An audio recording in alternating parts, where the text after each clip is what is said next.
وہ جو واقعہ تھا کراچی کا 12 مئی کے واقعات تھے یہ سب ہم نے اپنی آنکھوں سے دیکھے ہوئے ہیں. تو فوجی ڈکٹیٹر ہی ہوتا ہے.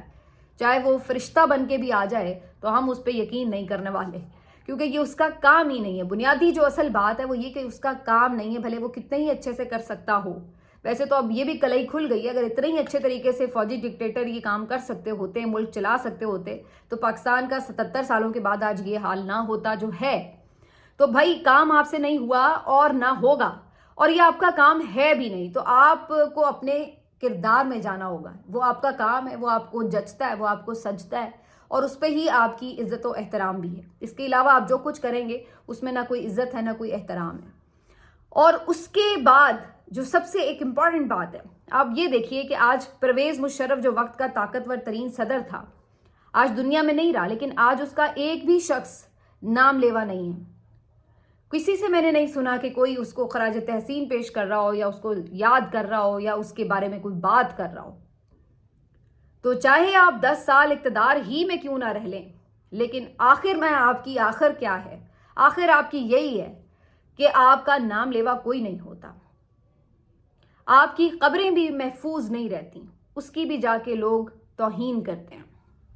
آپ کے سروں پر خاک ہی پڑتی ہے، تو آپ کا نام سیاہ حروف سے ہی لکھا جاتا ہے، اور یا پھر آپ کہیں گمنامی میں چلے جاتے ہیں. تو ریاست کے ایک ملازم کی، ایک افسر کی، ایک نوکر کی یہی حیثیت ہے اور یہی ہونی چاہیے. جبکہ جمہوری سیاسی لیڈر جن کی جڑیں عوام میں ہوتی ہیں، جو عوام کی محبت ان کے ووٹ سے آگے بڑھتے ہیں، جن کو عوام خود منتخب کرتی ہیں، وہ صدیوں تاریخ میں زندہ رہتے ہیں اگر وہ واقعی جمہوری لیڈر ہوں اور ان کی جد و جہد ہو. اور ایسی آپ کئی مثالیں دے سکتے ہیں جو صدیوں کے بعد بھی لوگ مثالیں دے رہے ہیں.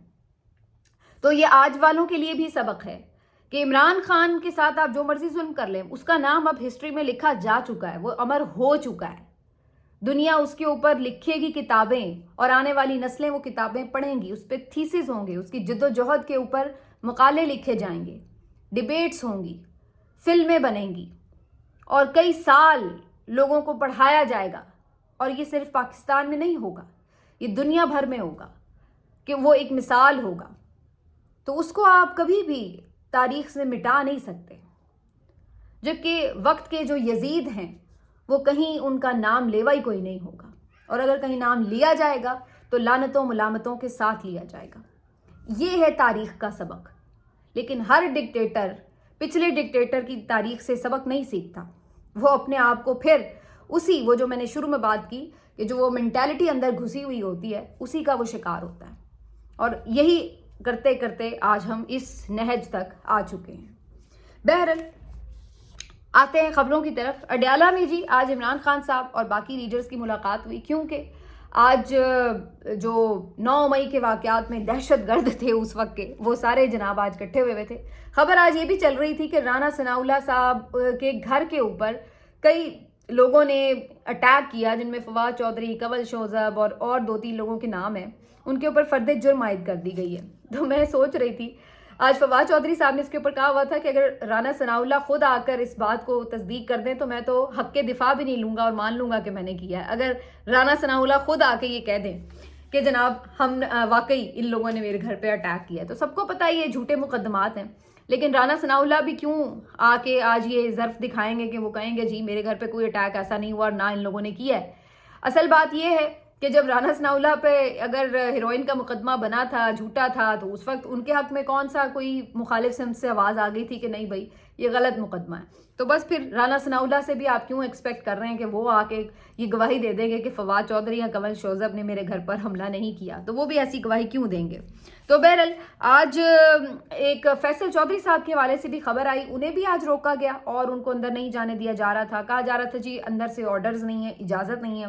اس کے اوپر پولیس والوں کے ساتھ جو فیصل چودھری صاحب ہیں ان کی خاصی تلخ کلامی بھی ہوئی، کافی گالیوں والیوں کی ایک ویڈیو بھی ان کی آئی ہوئی ہے، اور کافی تپے ہوئے تھے وہ. اور بعد میں میڈیا سے گفتگو کرتے ہوئے انہوں نے کہا کہ انہیں بھی بیسکلی اسی وجہ سے روکا جا رہا ہے کہ جو بھی عمران خان کا میسج ایز اٹ از آ کر باہر بتاتا ہے اسی شخص سے پرابلم شروع ہو جاتا ہے. پہلے انتظار پنجوتا کو بھی اسی لیے غائب کیا گیا تھا، اور جو باقی کئی لوگ ہیں جو بتاتے تھے ہو بہو میسج انہیں اندر جانے نہیں دیا جاتا.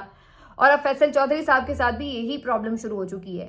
انہوں نے کہا کہ جی میں نے جو نکات تھے خط کے وہ آ کے ہو بہو میڈیا میں بتا دیے تھے, تو اس کے بعد سے آج میرے اوپر اچانک سے پابندی لگ گئی, لیکن اس سے پہلے آپ دیکھتے تھے کہ وہ بڑا فریکوینٹلی آرام سے چلے جاتے تھے اور انہیں کوئی روک نہیں پاتا تھا, لیکن آج جو تھی ان کے لیے بھی رکاوٹیں آ گئی. اسی طرح شاہد خٹک صاحب ہیں, پاکستان تحریک انصاف کے سینئر رہنما ہیں, MNA ہیں. کئی دفعہ وہ کورٹ آرڈر کے ساتھ جاتے ہیں, 4-5 گھنٹے انہیں باہر کھڑا رکھا جاتا ہے اور اس کے بعد بھی انہیں اجازت نہیں ملتی ملنے کی. اسی طرح چند اور لیڈرز بھی ہیں پاکستان تحریک انصاف کے جو آج تک عمران خان صاحب سے نہیں مل پا رہے. ڈیلیبریٹلی کچھ لوگوں کو تو بالکل جس کے اوپر کہتے ہیں نا کراس لگا کے اندر ہی نہیں جانے دیا جاتا. تو یہ والی جو صورتحال ہے وہ ابھی تک چل رہی ہے. تو کہاں پہ آپ کہہ سکتے ہیں کہ جی اڈیالہ کی جو انتظامیہ ہے وہ بڑی آزاد ہے یا وہ بڑا کوئی آئین اور قانون کے مطابق چل رہی ہے. تو یہ اس وقت جو ہے ادھر سے صورتحال ہے. ایسے معاملات پر عدالتیں بھی بے بس نظر آتی ہیں. اول تو عدالتوں میں جو صورتحال ہے آپ کو خود ہی پتہ ہے, آدھے تو ججز ہی سارے کمپرومائز بیٹھے ہوئے ہیں, اور جو کوئی آزاد جج فیصلہ دے دے تو اس کی کسی اسٹیٹمنٹ پر کسی اس کے آرڈر پر عمل ہی نہیں ہوتا. اور یہی اب ہم روز تماشے دیکھ رہے ہیں اس وقت. ابھی خبر لاہور ہائی کورٹ سے بھی آئی ہے, وہاں پہ بھی کوئی 10-12 ایڈیشنل جج تعینات کر دیے گئے, اور جو کورٹ رپورٹرز ہیں وہ یہی بتا رہے ہیں کہ جی وہ سارے یا تو لیگی وکلاء ہیں, وکلاء کے بہن بھائی داماد ہیں, کوئی رشتہ دار ہیں, کوئی دوست ہیں, کوئی چیمبر کا کولیگ ہے, کچھ ہے. تو فل وہاں پہ بھی لاہور ہائی کورٹ کو لوہار ہائی کورٹ میں بدل دیا گیا. اسی طرح سندھ ہائی کورٹ بھی جالوں سے بھری گئی ہے. اسلام آباد ہائی کورٹ میں ٹرانسفر کر کے 3-4 لوگ لائے گئے ہیں, اور پوری وہاں پہ بھی کوشش ہے کہ ان کا جو چیف ہے ایسا ہی بندہ بنایا جائے کہ ان کو کام نہ کرنے دیا جائے, مفلوج کر دیا جائے. تو یہ اپنی جگہ اسلام آباد ہائی کورٹ میں سازش چلے گی, اور سپریم کورٹ کی بھی صورتحال آپ کے سامنے ہے. تو یہ سارا بیسکلی جو ایک عدالتی نظام کو مفلوج کیا گیا اور کنٹرول میں کیا گیا, یہ اس کی ایک بدترین مثال ہے جو شاید دنیا میں کہیں آپ کو دیکھنے کو اس طرح سے ملے. تو بہرحال یہ خبر تو آج عدالتی سیٹ اپ سے ہے, لیکن یہاں پر علی احمد قدس صاحب کی بھی آج ایک سپیچ تھی ایک کنونشن میں. وہ پھر بڑے للکارے ہیں انہوں نے کہ جی ہم دیکھتے ہیں آپ کیسے یہ کرتے ہیں وہ کرتے ہیں. بھائی آپ دیکھ ہی رہے ہیں, ہم بھی دیکھ ہی رہے ہیں, سب دیکھ ہی رہے ہیں, اور وہ کرتے چلے جا رہے ہیں. حقیقت یہی ہے کہ وکلا نے آ کے تقاریر تو بہت اچھی کی ہیں, 2-4 دفعہ بہت زیادہ انہوں نے جوش جذبہ دکھایا ہے, لیکن حقیقت یہی ہے کہ عملاً وکلا کوئی پرابلم کریٹ نہیں کر سکے, نہ کرنا چاہتے تھے. بہت کم وکلا ہوں گے جو جینونلی چاہتے ہوں گے, ورنہ زیادہ تر کمپرومائزڈ ہی تھے. اور باقی جو رہے سہے تھے وہ تو سوچ رہے تھے کہ بہتی گنگا میں ہم خود ہاتھ دھو لیں. تو وہ تو خود اعظم نذیر تارڑ اور احسن بھون صاحب کے تھرو کوشش کرتے رہے کہ ان کو اپنے طریقے سے کچھ نہ کچھ گرانٹس مل جائیں, کسی کو کچھ مل جائے, کسی کو کچھ مل جائے, تو اس طریقے سے سارے وکلا کے منہ بند ہو جائیں. تو علی احمد قدس صاحب کی للکار اپنی جگہ, ان کے جذبات بھی جینون ہو سکتے ہیں, لیکن حقیقت یہی ہے کہ وکیلوں سے کچھ ہوا نہیں. تو وکیلوں کا بھی وہ جو آئین اور قانون کا لبادہ تھا وہ بھی جو سارا ایک نقاب تھا وہ بھی دیکھ چکے ہیں یہ عوام, ان کو بھی پتہ لگ گیا یہ کتنے پانی میں ہے. اب آ جاتے ہیں جی اس بات کے اوپر کہ عمران خان صاحب نے آج جو ایک گفتگو کی ہے, ان کی تفصیلی گفتگو تو میں اگلے ویلاگ میں بتاؤں گی, لیکن آج فواد چودھری صاحب نے ایک ٹویٹ کیا جس میں انہوں نے یہ ذکر کیا, اور یہ بڑی امپورٹنٹ بات تھی. انہوں نے کہا کہ جب ان کے ساتھ یہ ذکر کیا گیا کہ جی اس طرح سے کورٹ جو ہیں ان میں ججز اپنے بھرتی کیے جا رہے ہیں, تو عمران خان صاحب نے اس موقع پر کہا کہ اگر یہ ایسا کر بھی رہے ہیں تو بھی کیا ہے, یعنی نیلسن منڈیلا سے لے کے خالدہ ضیاء تک کون عدالتوں سے باہر آیا. اب یہ جملہ بہت گہرا ہے اور بہت اہم ہے اگر آپ اس کی گہرائی کو سمجھیں. عمران خان کو یہ پتہ ہے کہ جو عدالتیں ہیں ان کو کس طریقے سے دباؤ کا شکار کیا گیا, اور پھر اس میں جو ایک انجینئرنگ کی گئی ہے وہ کس انداز کی گئی ہے. لیکن ان کو یہ بھی پتہ ہے کہ بھروسہ ان کا اللہ کے علاوہ صرف اپنی عوام پر ہے, اور وہ یہی بات کر رہے ہیں کہ وہاں پر بھی کون سے جو نیلسن منڈیلا بھی اگر نکلا تھا تو وہ کیا عدالتوں کے تھرو نکلا تھا, تو خالدہ ضیاء بھی جب نکلی ہیں تو وہ بھی جب لوگوں کا ایک ریولوشن آیا سڑکوں کے اوپر, حسینہ واجد کو بھگایا, تو اس کے بعد اگلے دن عدالتوں کے دروازے کھل گئے, جیلوں کے دروازے کھل گئے. تو خان صاحب کو بڑا کلیئر ہے کہ یہ جو اگر ان کی رہائی ہونی ہے یا یہ جو ایک مصنوعی نظام ہے اس نے گرنا ہے تو یہ صرف عوام کی طاقت کے تھرو ہو سکتا ہے. باقی عوام نے تو جس سے بھی امیدیں لگائی ہیں, چاہے عدالت سے لگائی ہوں, میڈیا سے لگائی ہوں, کسی سے بھی لگائی ہوں, بیوروکریسی سے لگائی ہوں, ان سب کو تو عوام اچھی طرح سے دیکھ چکی ہے کہ یہ سارے بالکل جس کو کہتے ہیں سرنڈر کیے ہوئے بزدل, خوفزدہ, کمپرومائزڈ, لالچی لوگ ہیں. اور انہوں نے صرف اور صرف ڈکٹیٹر کی ایک جس کو کہتے ہیں نا کہ سر جھکا کر خدمت کی ہے, اور اس میں سیاستدان بھی آپ کی ماشاءاللہ چوٹی کے جو ہیں وہ بھی شامل ہیں. تو اس لیے ان سے کسی کو اب کوئی امید باقی رہی ہی نہیں ہے. اگر کوئی چیز ہے تو وہ یہ ہے کہ عوام اپنے طور پر کیا کرتے ہیں، یا جب خدا کی لاٹھی حرکت میں آئے تو کیا وجہ بنے، کیا سبب بنے اور یہ نظام بہہ جائے. اور اس کے لیے میں آپ کو ایک بات بتا دوں، مجھے نہیں لگتا کہ وہ بہت بڑا واقعہ ہونے کی ضرورت ہوگی. بعض اوقات ایک چھوٹی سی چنگاری سے ہی کام بن جاتا ہے، کیونکہ یہ جو ہاؤس آف کارڈز ہے نا، صرف ایک کارڈ یوں سرکتا ہے اور یوں دھڑام سے سارا محل گر جاتا ہے. تو یہ بس اتنی سی اس کی اوقات ہوتی ہے. وہ دیکھنے میں ایسے لگ رہا ہے کہ بڑا مشہور ہے، بڑا مضبوط ہے، بڑا پیکنگ فل کی ہوئی ہے، لیکن وہ صرف ایک اینٹ سرکنے کی دیر ہوتی ہے. اس کے بعد پھر آپ دیکھتے جائیں کہ وہ گرتا کیسے ہے. تو یہ اس وقت حالت ہے. اب بات کر لیتے ہیں جی اعظم سواتی صاحب کی. ایک بڑی ریلی انہوں نے نکالی. ابھی اعظم سواتی صاحب 4 مہینے جیل میں رہ کے آئے ہیں اور پرسوں ان کی رہائی عمل میں آئی، اور اس کے بعد آج ہی 1-2 دنوں کے اندر ہی وہ دوبارہ آج ایک بڑی ریلی لے کر باہر نکلے ہوئے تھے.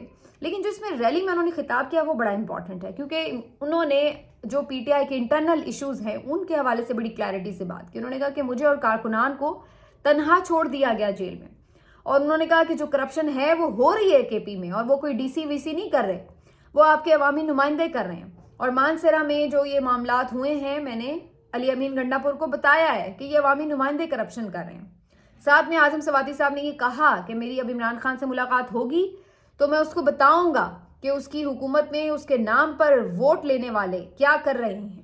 اور انہوں نے کہا کہ میں یہ جو ساری بزدل کی عادت ہے اس کو فارغ کرواؤں گا. تو بڑی امپورٹنٹ بات ہے اعظم سواتی صاحب کی، جو کہ اس قیادت کے اوپر ایک بڑی چارج شیٹ ہے.